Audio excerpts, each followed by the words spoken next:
에레미야 13장 15절 16절 말씀 읽겠습니다. 너희는 들을지어다. 귀를 기울일지어다. 교만하지 말지어다. 여호와께서 이같이 말씀하시느니라. 그가 흑암을 일으키시기 전, 너희 발이 흑암한 살에 거치기 전, 너희 바라는 빛이 사망의 그늘로 변하여 침침한 흑암이 되게 하시기 전에 너희 하나님 여호와께 영광을 돌리라. 아멘. 오늘은 이 본문 말씀을 통하여 돌아오라, 이런 제목으로 하나님의 말씀을 살펴보도록 하겠습니다. 돌아오라. 에레미야 선지자는 이스라엘 백성들에게 엄숙하면서도 단호히 질책할 수 있는 책무를 여호와 하나님께로부터 부여받았습니다. 먼저 그는 그들을 향해서 에레미야 3장 12절에서 배역한 이스라엘아 돌아오라고 외쳤습니다. 이 말씀은 단순한 선지자의 음성이 아니었습니다. 만일 그랬다면 듣기를 거부해도 가벼운 죄에 지나지 않을 것입니다. 하지만 그 음성의 주인은 여호와 하나님이셨습니다. 이 외침 뒤에는 여호와 하나님의 막강한 권능이 뒷받침하고 있었습니다. 따라서 만일 이 음성을 대수롭지 않게 여기게 된다면, 만일 이 말씀에 대해서 건방진 태도를 취한다면 그들은 심각한 위기에 처하게 될 것입니다. 배역한 이스라엘아 돌아오라. 배역한 한국교회요 돌아오라. 여호와가 누구십니까? 여호와 하나님은 창조주이십니다. 존재하는 모든 것들이 그분으로 말미암았으며 그분 없이는 어떤 것도 존재할 수 없습니다. 요한복음 1장 3절이 그것을 이렇게 말합니다. 만물이 그로 말미암아 지은 바 되었으니 지은 것이 하나도 그가 없이는 된 것이 없느니라. 그런데 어떻게 지음을 받은 인생이 그분의 말씀을 무시할 수 있단 말입니까?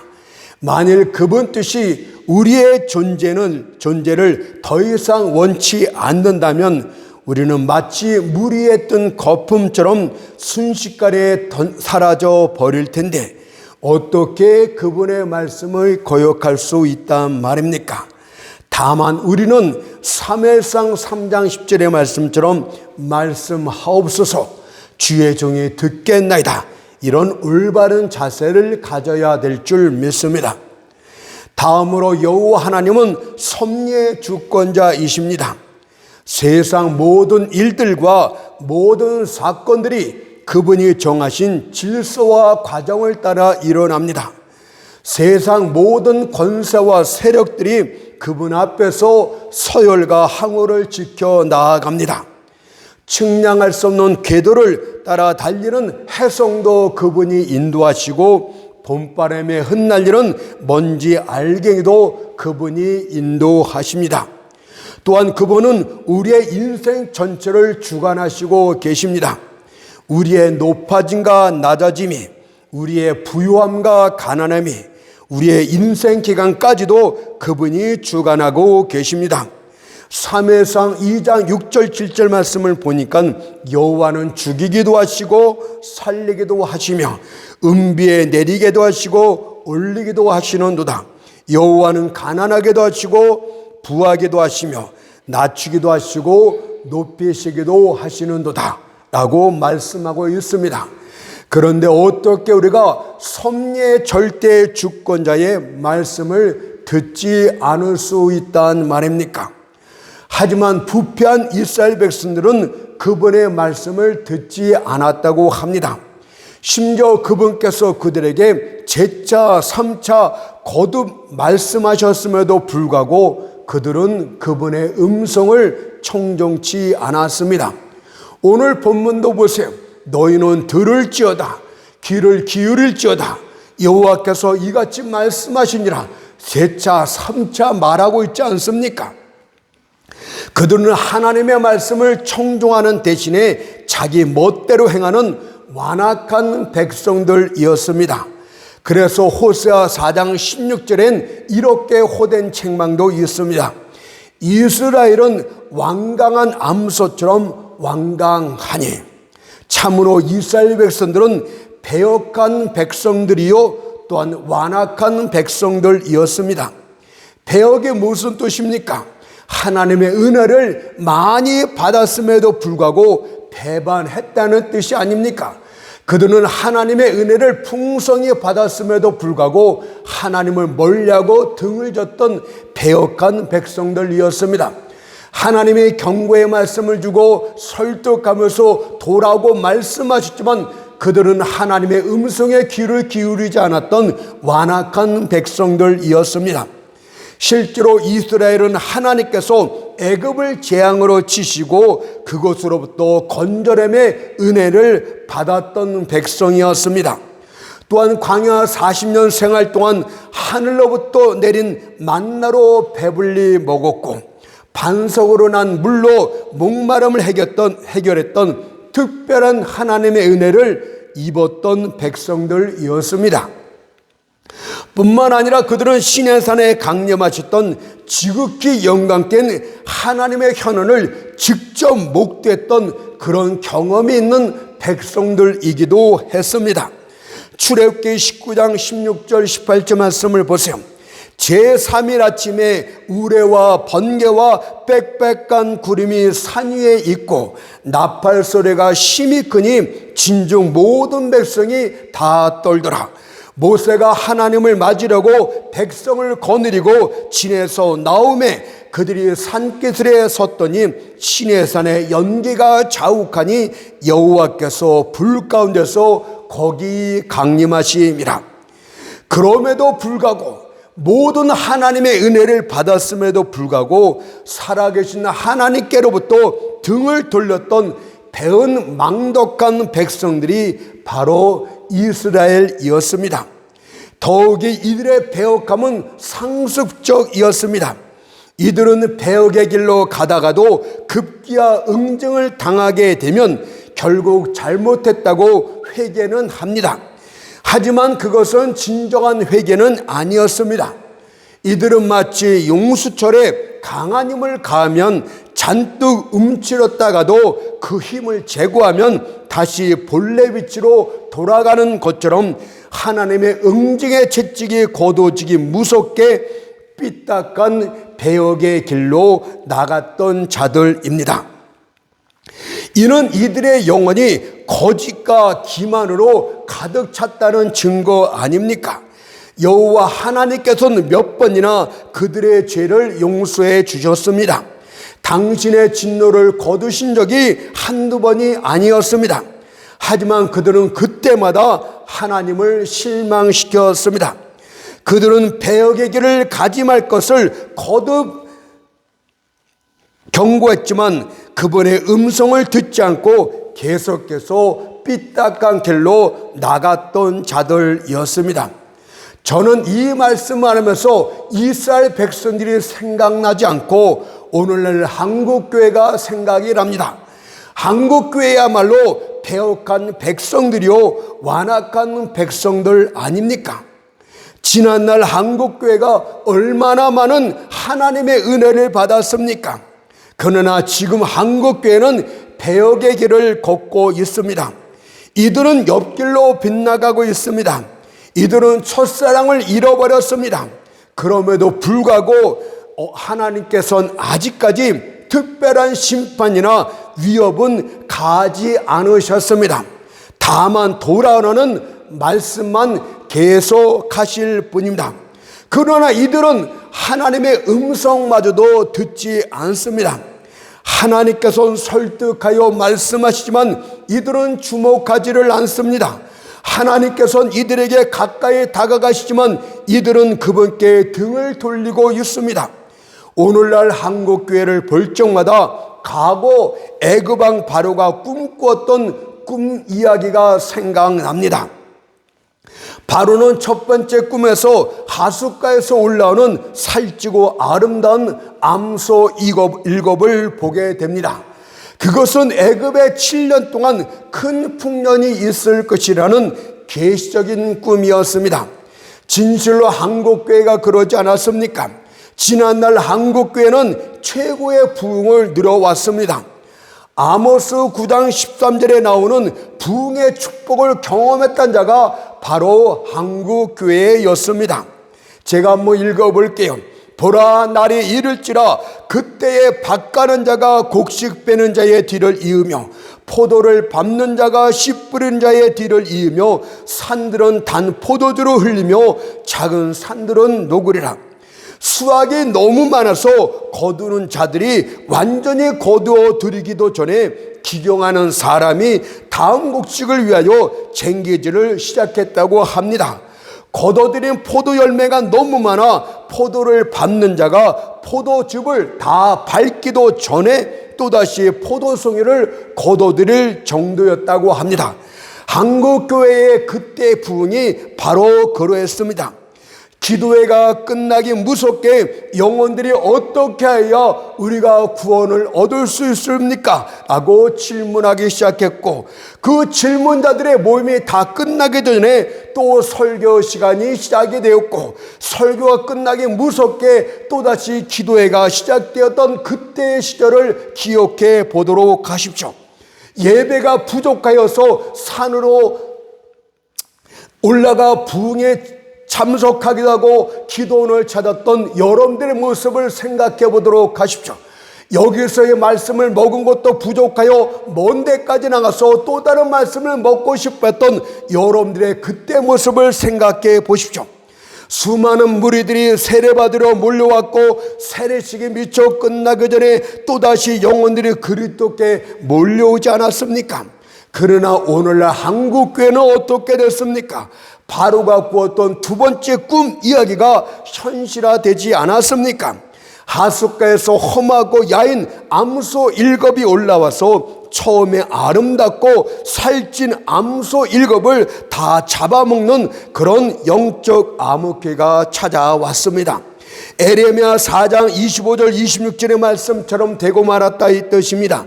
내가 본적 사람이 없으며 공중의 새가 다 날아갔으며 내가 본적 좋은 땅이 황무지가 되었으며 그 모든 성읍이 여호와의 앞 그 맹렬한 진노 앞에 무너졌으니 이것이 바로 한국교회의 영적인 모습이 되겠습니다. 다산의 어미여야 할 교회가 잉태치 못하는 비루한 여인이 되고 말았습니다. 여러분들, 교회와 교회가 합병을 합니다. 마치 중소기업이 마치 합병해서 힘을 모으듯이 그렇게 합니다. 교회가 어떻게 그런 식으로 세상을 쫓아간단 말입니까? 주어진 위치에서 최선을 다해야 되는 것 아닙니까? 마치 기업형으로 되고 있는 한국교회의 모습을 볼 적마다, 부흥이 되지 않으니까 인간적인 방식을 사용하는 그들을 볼 적마다 한심하기 그지 없습니다. 하나님께로부터 등을 돌리는 순간 우리는 상실해야 하는 고통을 감수해야 됩니다. 많은 사람들이 부유하면서 궁핍감으로 떨어지고 건강함과 행복감에서 병약함과 비참함으로 떨어지는 것은 하나님께 등을 돌린 죄악의 결과입니다. 하나님께 등을 돌리는 순간 하나님과 우리의 관계는 평강과 연합의 관계가 아닌 대적하는 관계로 바뀌게 됩니다. 그런데 어떻게 형통할 수 있겠습니까? 어떻게 교회가 부흥할 수 있겠습니까? 잠언서 14장 14절을 보니까 마음이 패류한 자는 자기 행위로 부흥이 만족하겠고 이렇게 말씀하고 있지 않습니까? 에레미야 선지자는 하나님과 이스라엘의 관계를 두 가지 비유를 통해서 알기 쉽게 설명을 합니다. 첫째로는 사람과 허리띠의 관계라고 말합니다. 하나님과 하나님의 백성의 관계가 첫 번째로는 사람과 허리띠의 관계로 설명을 합니다. 에레미야 13장 11절을 보세요. 나 여호와가 말하노라, 띠가 사람의 허리에 속한 같이 내가 이스라엘 온 집과 유다 온 집으로 내게 속하게 하여 그들로 내 백성이 되게 하며 라고 말씀하고 있지 않습니까? 거룩하신 영광대 하나님의 허리띠에 둘러진 허리띠가 되었다는 것은 얼마나 놀라운 축복입니까? 사람과 허리띠에 밀접한 관계는 하나님께서 이스라엘 백성들을 한량없는 사랑과 은혜로 가까운 관계를 맺었다는 뜻입니다. 그러나 그들의 배역한 죄로 말미암아 그들은 멀리 떼어지게 됩니다. 에레미야는 그런 상징적인 의미를 가르쳐주기 위하여 자신의 허리에서 띄어낸 허리띠를 유브라데 강 속에 감춰둡니다. 그리고 많은 시간이 경과된 후에 그 허리띠를 되찾자 어떻게 됐습니까? 아름다움은 사라지고 썩고 망가지고 말았습니다. 에레미야 13장 7절에 그것을 말합니다. 내가 유브라데로 가서 그 감췄던 곳을 파고 띠를 취하니 띠가 썩어서 쓸데없이 되었더라. 여러분들, 하나님을 잃어버린 한국교회는 쓸데없는 존재가 되지 않았습니까? 맛이 없는 소금이 되고 말았어요. 이것이 바로 하나님께 등을 돌린 결과입니다. 여호와 하나님은 진노하시는 분이시되 더디 진노하십니다. 하지만 일단 진노하시면 무서운 분이 되십니다. 기름을 생각해 보세요. 그것은 매끄럽고 부드러운 물질입니다. 하지만 그것에 일단 불이 붙어지게 되면 어떻게 됩니까? 순식간에 타버립니다. 참으로 무섭게 타오르지 않습니까? 사랑의 본질은 지극히 온화한 것입니다. 그러나 그것이 일단 시기심이나 질투심으로 변하게 되면 얼마나 무섭게 되는 것입니까? 오늘날 그리스도는 여러분에게 순한 어린 양으로 다가옵니다. 그러나 내일이 되면 그분은 사자가 될지도 모르겠습니다. 계속 우리가 패역하고 계속 배도의 길을 걸으며 계속 완악하게 행동한다면 그분은 사는 사자의 모습으로 우리 앞에 나타날 것입니다. 에레미야 6장 29절에서 풀무를 맹렬히 불멸하는 응징이 있을지도 모르겠습니다. 실제로 이스라엘은 바벨론의 침략을 받아 짓밟히고 불에 타고 짐승처럼 바벨론의 포로로 끌려갔기 때문입니다. 우리에게도 그런 일이 다가올까 봐 두렵습니다. 두 번째는 포도주의 병이 가득 차게 되리라는 비유로 말씀하고 경고합니다. 에레미야 13장 12절을 보세요. 여호와의 말씀이 모든 병이 포도주로 차리라 하셨다 하라. 이는 하나님의 진노가 모든 각 사람 가운데 모든 일들 가운데 가득 차게 될 것이란 뜻입니다. 모든 자들이 술에 취하여 이성을 잃고 서로 치고받고 싸우며 함께 파멸의 나락으로 빠지게 될 것이란 경고입니다. 여러분들, 우리가 교회 가운데서 화평이 사라지고 다툼과 싸움이 일어납니다. 교회 가운데 교회뿐만 아니라 가정에도 평화가 사라지고 다툼과 미움이 일어납니다. 여러분들, 하나님께 등을 돌린 결과 아닙니까? 에레미야 13장 13절 14절을 보세요. 왕들과 제사장들과 선지자들과 예루살렘 모든 거미로 잔뜩 취하게 하고, 여러분, 제사장과 선지자들까지도 다 취했다고 말하고 있지 않습니까? 또 그들로 피차 충돌하여 상하게 하되, 피차 서로 충돌해서 상하게 하되 부자 간에도 아버지와 자식 간에도 그러하게 할 것이라고 말씀함으로써 하나님의 평강이 사라지게 되었다는 뜻입니다. 오늘날 한국교회를 보게 되면 배역의 길을 갈 뿐만 아니라 완강한 암소처럼 완강합니다. 말씀을 경고를 도통 들으려 하지 않습니다. 어떻게 영원한 부요를 주시는 하나님 앞에서 그릇처럼 살모사처럼 매정하고 들짐승처럼 무정한 반응을 보일 수 있단 말입니까? 어떻게 하나님의 음성보다 세상 소리에 주목할 수 있단 말입니까?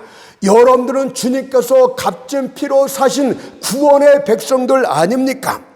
오늘날 교회와 성도들이 하나님의 말씀과 경고에 청종하지 않는 이유를 살펴보니까 두 가지가 생각납니다. 첫째는 교만 때문에 그렇습니다. 오늘 본문 에레미야 13장 15절에서도 말씀하십니다. 너희는 들을지어다. 귀를 기울일지어다. 교만하지 말지어다. 여호와께서 이같이 말씀하시라고 말씀하고 있듯이 하나님의 말씀을 청종하지 않는 것은 마음속에 은근한 교만이 자리하고 있기 때문입니다. 내가 왜 그분의 명령에 신경 써야 된단 말이냐? 내가 무슨 까닭으로 그분의 말씀에 손발이 묶여야 된단 말이냐? 나는 이제 힘도 있고 부족함이 없도다. 나는 자유롭게 생각하고 내 마음대로 살아갈 것이다 라는 교만이 싹 텄다는 뜻입니다. 교만은 한마디로 하나님을 의지하지 않고 자기 자신을 의지하게 되었다, 이 뜻 아닙니까? 교회가 부흥하고 성도들의 삶에 윤택하고 부욕해 되자 이들은 성취의 교만 가운데 빠졌습니다. 과거 교회가 연약하고 멸시를 당할 때는 하나님을 철저히 의지했습니다. 그로 인해서 하나님의 능력은 교회 가운데 머물 수 있었고, 그때 교회는 강력하고 부흥할 수가 있었습니다. 그러나 교회가 크게 부흥케 되자 거만한 본성이 일어나기 시작했고, 이때부터 하나님을 의지하지 않았습니다. 하나님의 영보다는 교회의 집단의 힘을 의지하기 시작했습니다.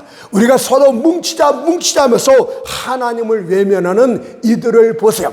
예수를 말하고 하나님을 말하고 성령을 말하지만 그들의 삶을 살펴보세요. 그들의 행위를 살펴보세요. 정말 성령을 의지합니까? 정말 성령께 부르짖습니까? 정말 성령님의 철저하게 그분의 인도함을 받습니까? 아니잖아요. 자기가 판단하고 자기가 결정하고 자기 유익만 위해서 추구하고 있지 않습니까? 여러분들, 그들은 교인수를 자랑하며 이제 우리는 강력해졌으니 우리 힘으로도 얼마든지 할 수 있다며 서로 인간적인 도모를 함으로써 성령을 근심케 만들고 있습니다. 그러나 잠언서 16장 18절도 교만은 패망의 선몽이라고 말씀하셨습니다. 성령을 떠난 교회는 아무것도 할 수 없습니다. 물론 물질적인 것을 가지고 교회 건물을 크게 짓고 파이프 오르간을 설치도 하고 온갖 현대식 장비를 갖출 수는 있습니다. 그러나 영적인 것은 아무것도 할 수 없습니다. 여러분은 갯벌에 처박힌 배를 보았을 것입니다. 그런 배는 아무리 많은 사람이 밀고 당겨도 꼼짝하지 않습니다. 성령이 떠난 교회가 바로 그런 배입니다. 목사가 앞에서 끌고 교인들의 뒤에서 민달지라도 꼼짝하지 않습니다. 성령의 바닷물처럼 창렬하게 밀려와 갯벌에 처박힌 배를 바다 위에 둥둥 떠게 하지 않고서는 영적 항해를 조금도 할 수 없습니다. 그래서 요한복음 15장 5절에서 나를 떠나서는 너희가 아무것도 할 수 없습니다. 여기서의 아무것도 할 수 없다는 것은 영적인 모든 것입니다. 우리가 영적인 것을 빼면은 교회가 왜 무슨 필요가 있겠습니까? 종교가 무슨 필요가 있겠습니까? 하나님은 영이시니 신령과 진저로 예배할지라. 영적인 것을 상실했다는 것은 하나님을 잃어버린 정말 한심한 존재로 전락했다는 뜻 아닙니까? 여러분들, 성령이 떠나게 되면 첫째로 교회는 영성과 힘과 생명력을 잃게 됩니다. 성령이 떠난 교회는 그래서 거대한 공동묘지와 같습니다. 무감각하게 왔다 갔다 하는 장로님들과 집사님들의 모습을 볼 적마다 마치 유령들이 무감각하게 왔다 갔다 하는 모습처럼 느껴집니다. 목사의 죽은 설교는 무더미에 떨어지는 낙엽 소리와 똑같지 않습니까? 또한 성령이 떠나게 되면 회심자들이 없게 되니나 1년 내내 회심자가 하나도 없는 교회가 얼마나 많은지 모릅니다. 성령의 임재를 이사야 43장 3절에서 마른 땅에 시내가 흐리며 라고 하였듯이 성령이 떠난 교회는 마른 땅, 죽음의 땅 그 자체가 되고 풀 한 폭이 나지 않음으로써 회심자가 없게 된다는 뜻이에요. 또한 성령이 떠나게 하면 개별적 성도들에게 나타났던 권능도 사라지고 맙니다. 영적 삼손의 모습은 성령이 함께하는 성도의 상징입니다. 그의 머리카락은 성령의 임재의 모습이었고 그로부터 강한 영적 힘이 나왔어요. 따라서 머리털이 잘려버리게 된다면 성령이 떠나게 된다면 성도는 아무 영적 힘도 발휘할 수 없습니다. 전도를 하지 못하고 기도하던 자가 기도를 하지 못하고 헌신하는 자가 아무 헌신도 하지 못하는 이런 상태로 전락하고 마는 것입니다. 세상 정욕에 드릴라의 몸에서 잠들고 있는 성도들이 어떻게 영적 힘을 발휘할 수 있다는 말입니까? 사사기 16장 20절에 보니까 드릴라가 삼손으로 자기 무릎을 베게 자기 하고 사람을 불러 그 머리털 7가락을 밀고 괴롭게 하여 본즉 그 힘이 없어졌더라. 헌신의 힘도 기도의 능력도 전도의 힘도 다 사라지고 말았습니다. 뿐만 아니라 성령이 떠나게 되면 존경스러운 영적 지도자도 사라지게 됩니다. 과거에는 유수한 사역자들이 많았습니다. 그러나 지금은 눈을 씻고 봐도 그런 자들을 발견할 수 없습니다. 과연 바로를 맞대면할 모세 같은 자가 어디 있단 말입니까? 과연 이세벨을 대면할 엘리야와 같은 종이 어디 있단 말입니까? 우리가 그런 종이 어디에 있습니까? 라고 외치면 들려오는 것이라곤 어디에 있습니까? 라는 메아리 뿐입니다. 두 번째, 교회가 이 지경이 된 것은 교회 안에 아첨꾼들이 많기 때문입니다. 에레미야 시대에도 거짓 성도들이 얼마나 많았습니까? 이것은 오늘날 교회의 모습과도 똑같습니다. 오늘날 여러분들이 여러 교회를 방문하다 보면 이 같은 사실을 쉽게 발견할 수 있게 됩니다. 여러분들 아첨꾼도 거짓 선지자들은 특별한 것이 아니에요. 잘 보십시오. 그 당시 이스라엘 백성들은 하나님께로부터 보냄을 받은 참된 선지자들을 싫어했습니다. 왜 싫어했을까요? 이는 그들이 전하는 메시지를 참고 들을 수 없었기 때문입니다.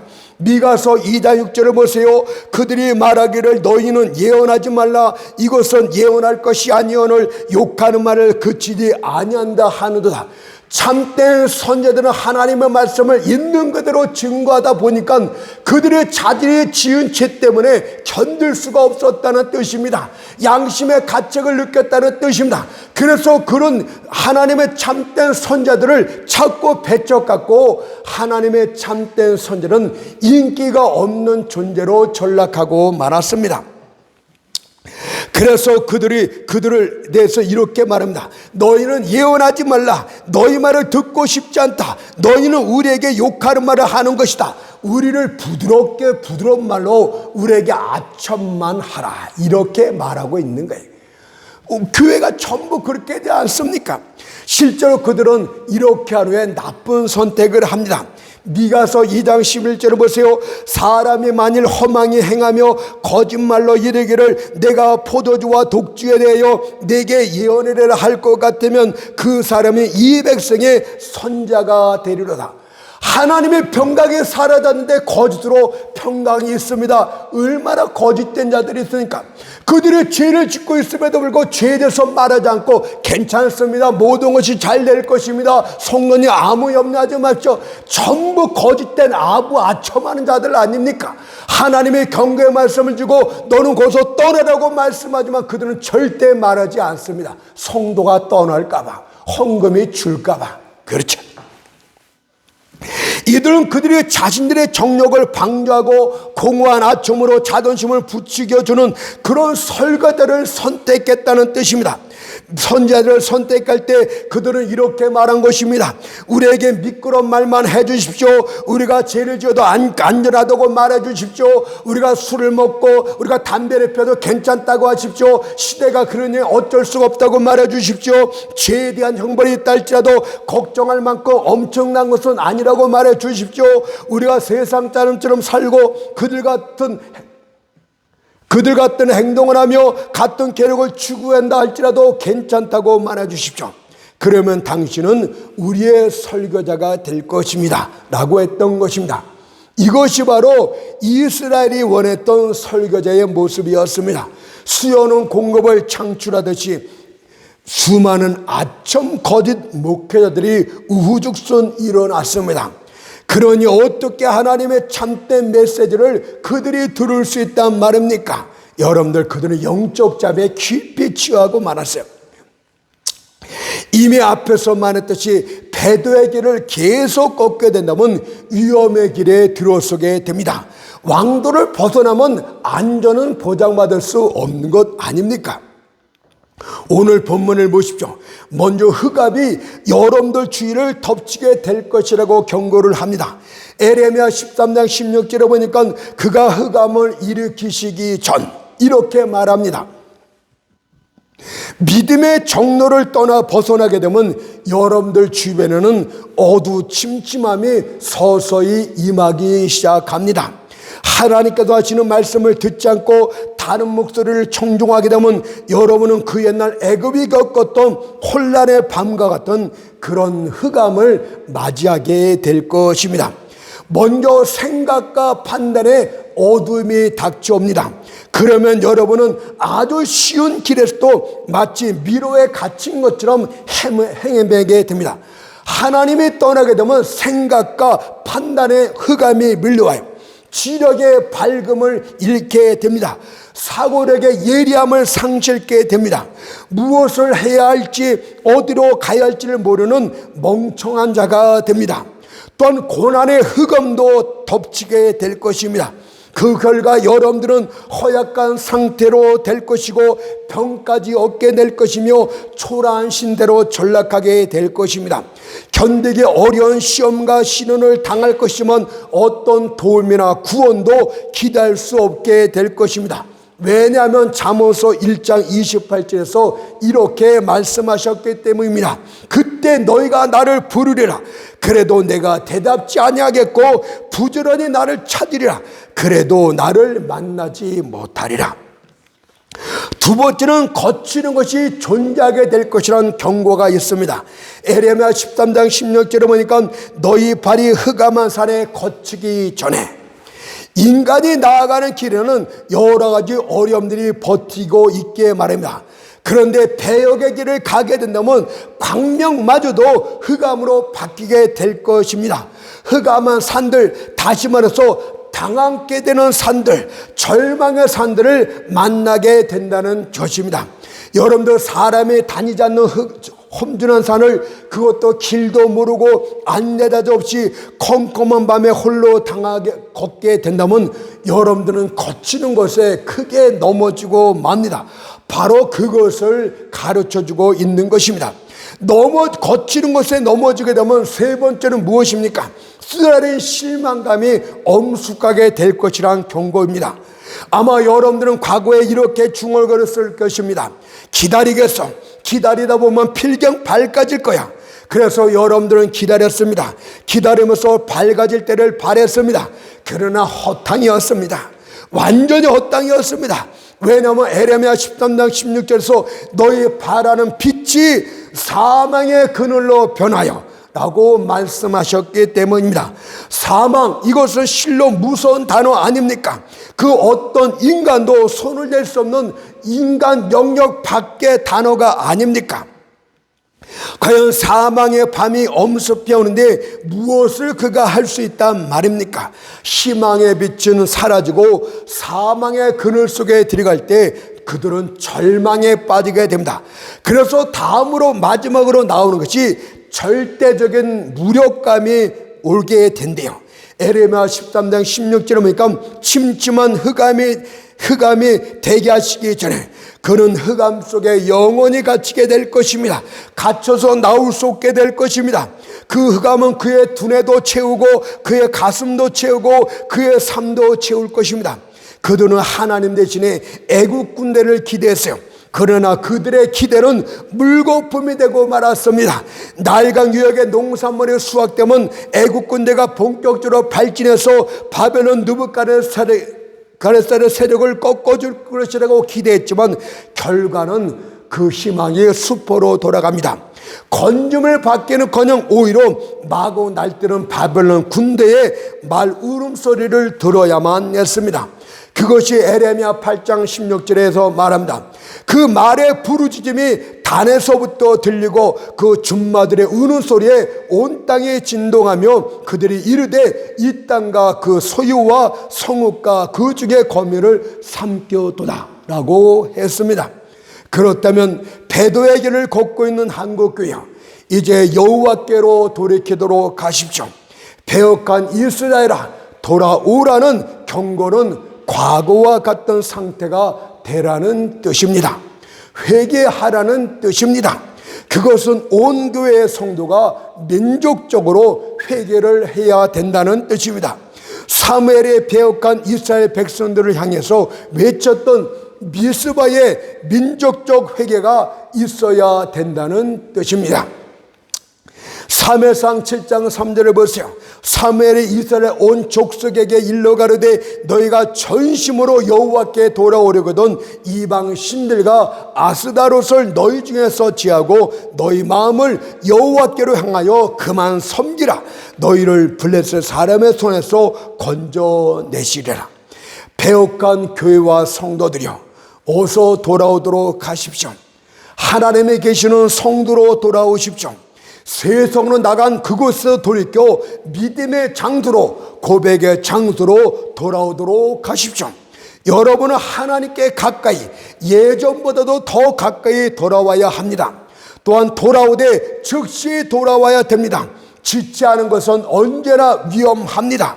특히 배역의 길을 걷고는 여러분의 경우에는 더더욱 위험하기 때문에 신속하고 즉각적인 결단을 하고 돌아와야 됩니다. 또한 돌아오되 진심으로 돌아와야 됩니다. 거짓 회개를 해서는 안 됩니다. 겉으로만 돌아오는 척 해서도 안 됩니다. 심령을 다해서 전심으로 주께 돌아와야 됩니다. 만일 한국교회가 주께 돌아오게 된다면 우리는 다음과 같은 하나님의 약속을 받게 됩니다. 에레미야 3장 12절을 보세요. 돌아오라. 나의 누한 얼굴을 너희에게 향하지 아니하리라. 하나님께 돌아온다면 뜨거운 불띠가 우리를 전혀 덮치지 않을 것이란 약속 아닙니까? 하나님께서는 아무것도 받지 않으시고 완전히 즉각적으로 여러분들을 용서해 주시겠다는 뜻입니다. 당자를 영접했던 아비의 경우를 생각해 보십시오. 그 아비가 자신의 배은망덕을 나무랬습니까? 자신의 허락망탕함을 꾸짖었습니까? 그런 것에 대해서는 한마디도 하지 않았습니다. 아버지는 돌아온 자식의 입을 맞춤으로 그의 모든 잘못을 용서해 주었습니다. 좋은 새 옷을 그에게 입히고 큰 자치를 베풀었습니다. 만일 한국교회가 주께 돌아온다면 복음성과 파송의 노래에 후반절 가사의 축복이 있게 될 줄 믿습니다. 그것만 읽고 마치겠습니다. 거칠은 광야 위에 꽃은 피어나고 세상은 내 안에서 주님의 영광 보리라. 아멘.